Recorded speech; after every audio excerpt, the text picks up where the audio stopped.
Welcome back to Small Caps. My name's Kerry Stevenson. Today, delighted to be bringing you something a little bit different. It's all about energy, ladies and gentlemen. And if you're watching this from Australia, you will know that the electricity prices have been on everybody's lips for a while. Prices are going up. Well, Dr. Len Walker is the Managing Director of Chaucer Energy.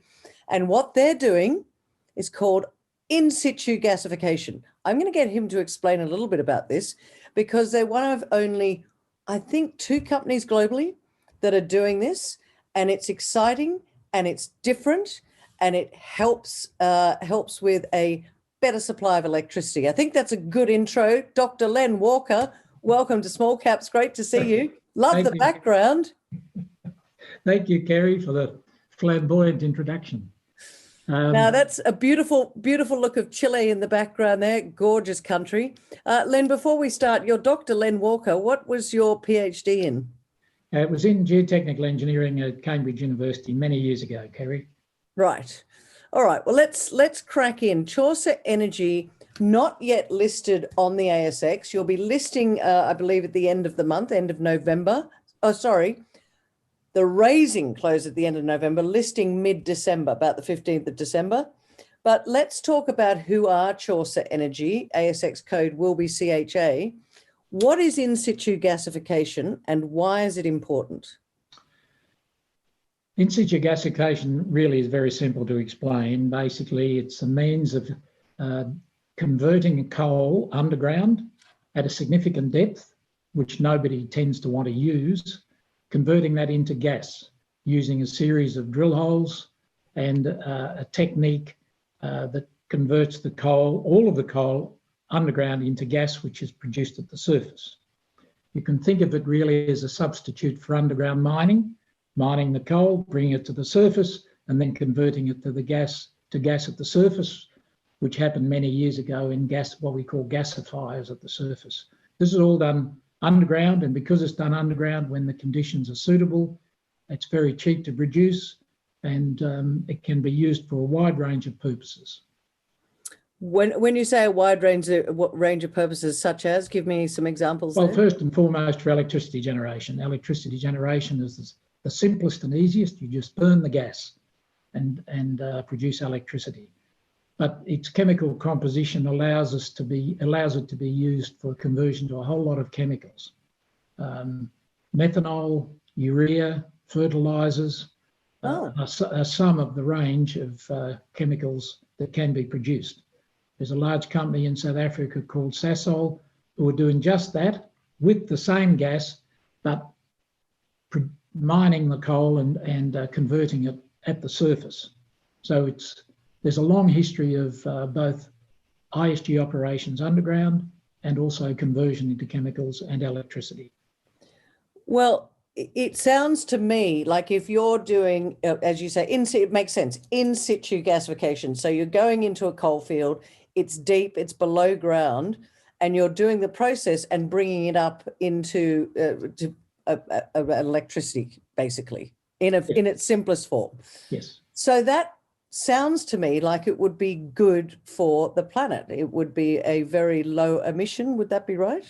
It's certainly lower than mining coal and using it in coal-fired power stations, not just because of CO2 emissions, but most definitely for emissions of sulfur and nitrous oxide and other particulates, which are more of a concern in some respects in coal-fired power generation than CO2 emissions. So we have a significant benefit in terms of a range of, and in terms of environmental benefits, of course, our ground disturbance is far less. We're just doing it all through drill holes. We don't mine, we don't dig holes. The ground is much more easily rehabilitated after we've finished. Is this a complex process? Because Len, we were talking a little bit earlier, and yourselves and I think it's one other company are doing ISG at the moment.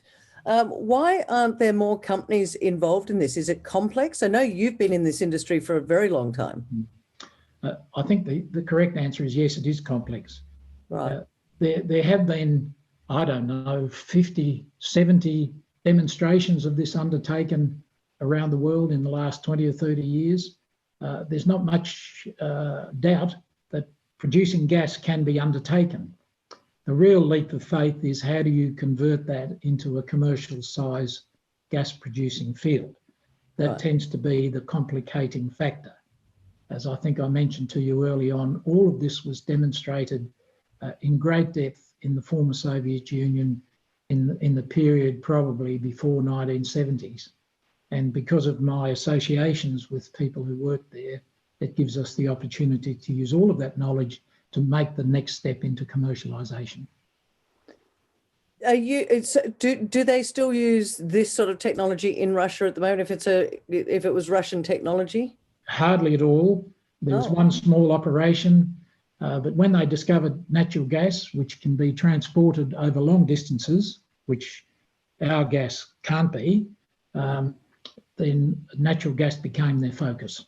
So they're using natural gas, as we know, I think, as a kind of political weapon in Europe. Our gas production really is focused entirely on domestic use.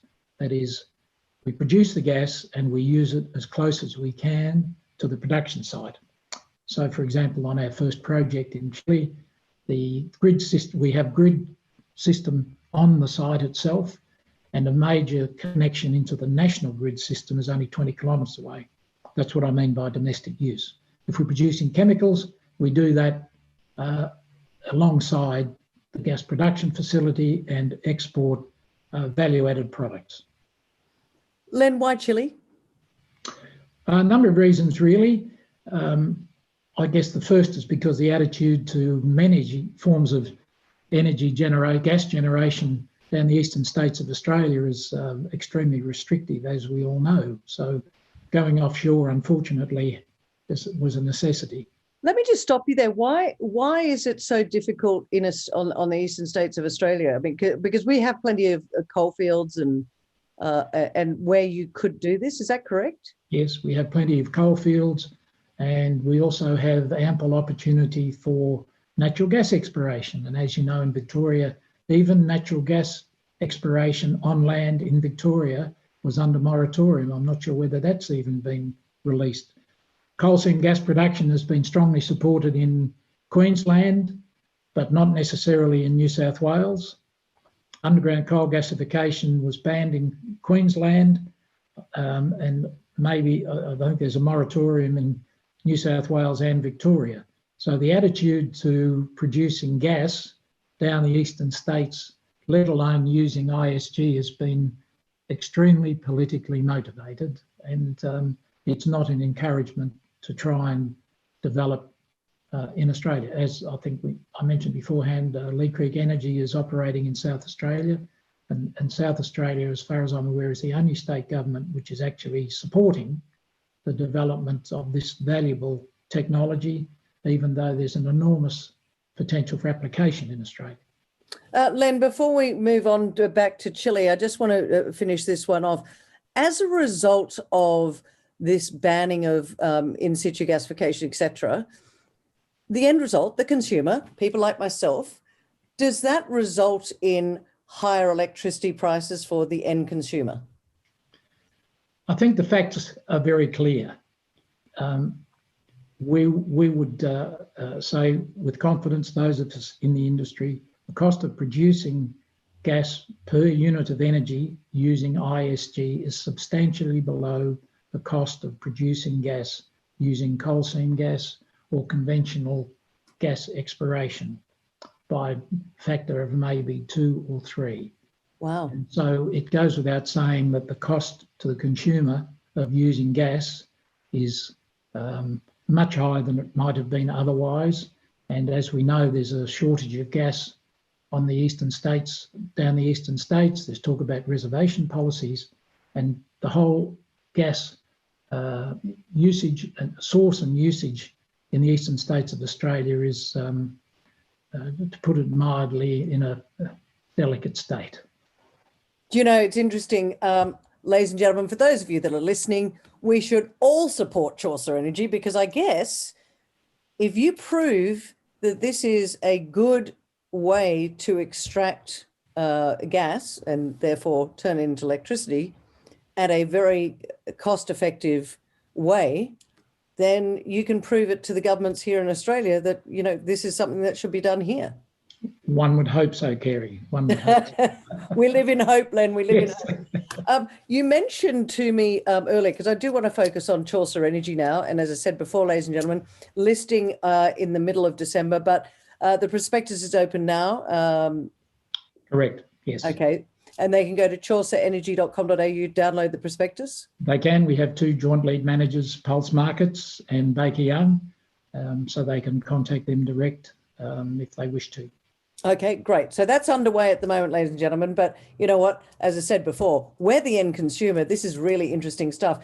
You said to me before, Len, now this is huge. 60% of all the energy produced in Chile right now is from burning wood.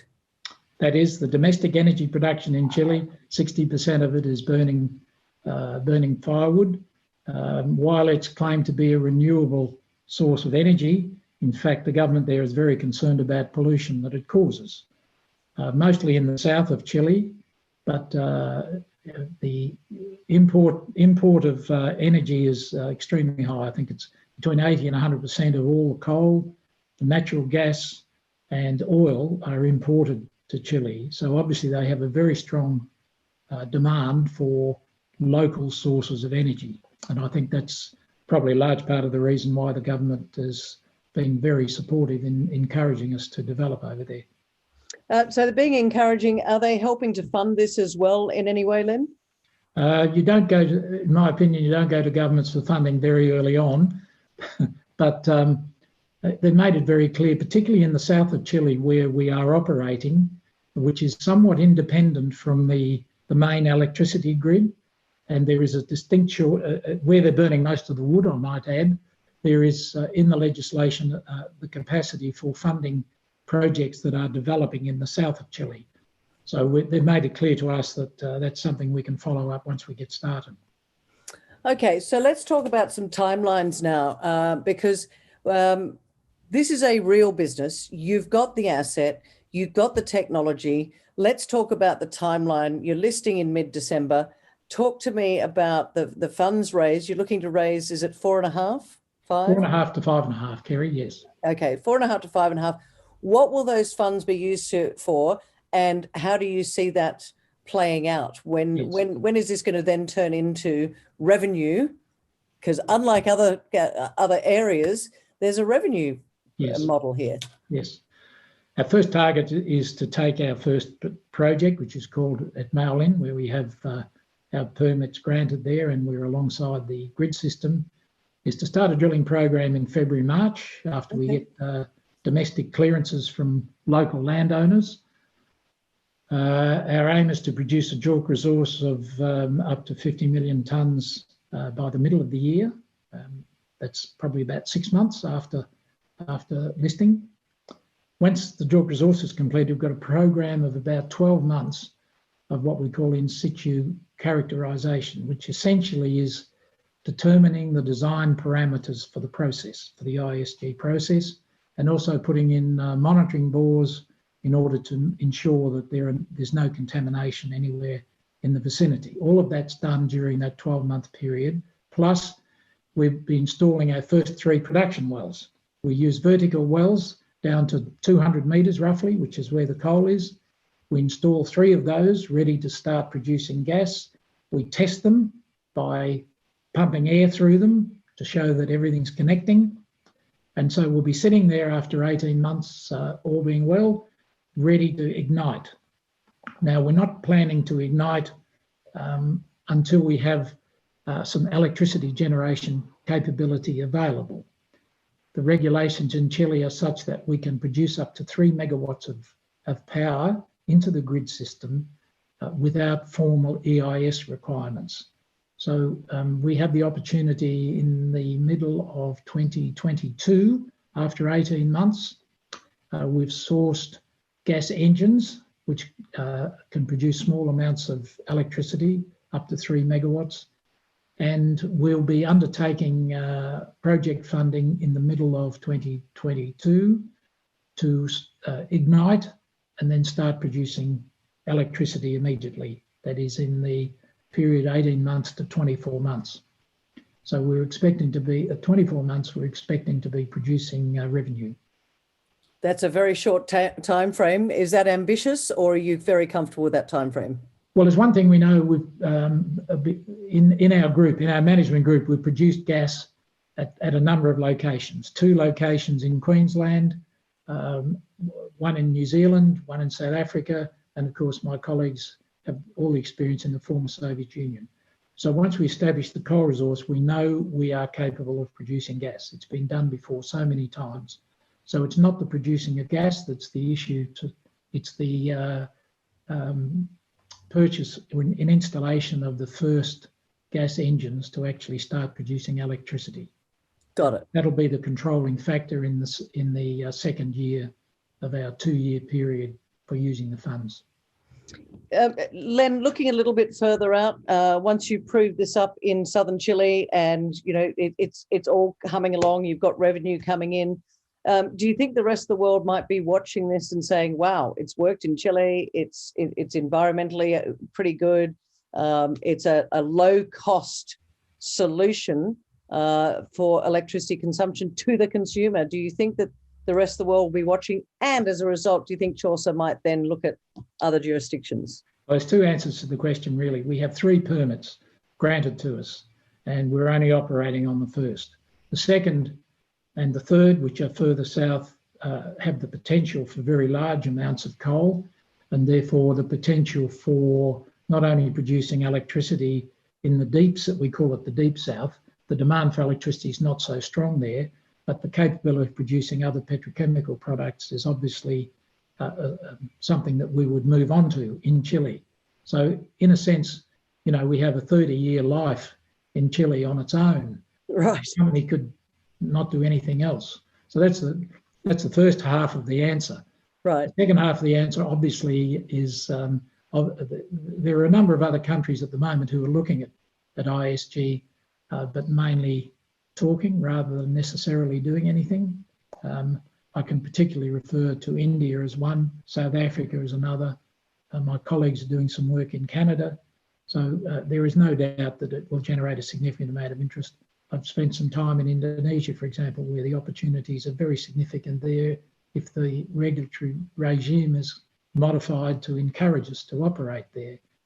I think in our preliminary discussion, I indicated to you that the major factor holding commercialisation up anywhere really is the regulatory regime. Mm-hmm. Obviously, that's killed it down the eastern states of Australia, and it's difficult in other countries as well.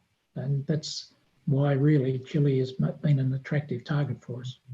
All right, final word over to you, Len. Why should investors be looking at Chaucer Energy and its IPO coming up middle of November?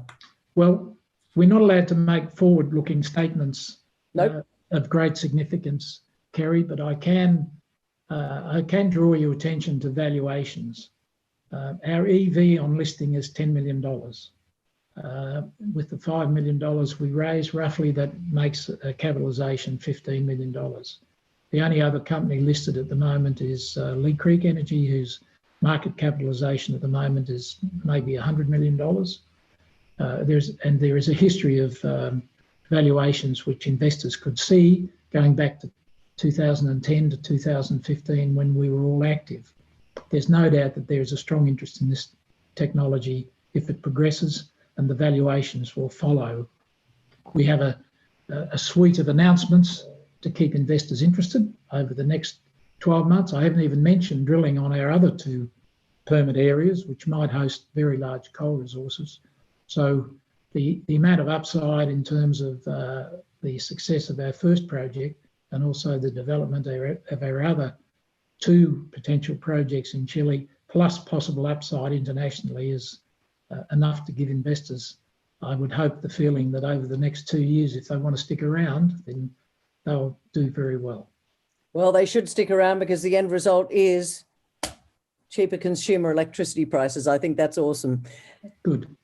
Len Walker, thank you so much for talking with Small Caps today, and we look forward to lots of announcements as you work your way through to a future of production. Thanks for joining us. Thanks very much, Kerry. Catch you next time.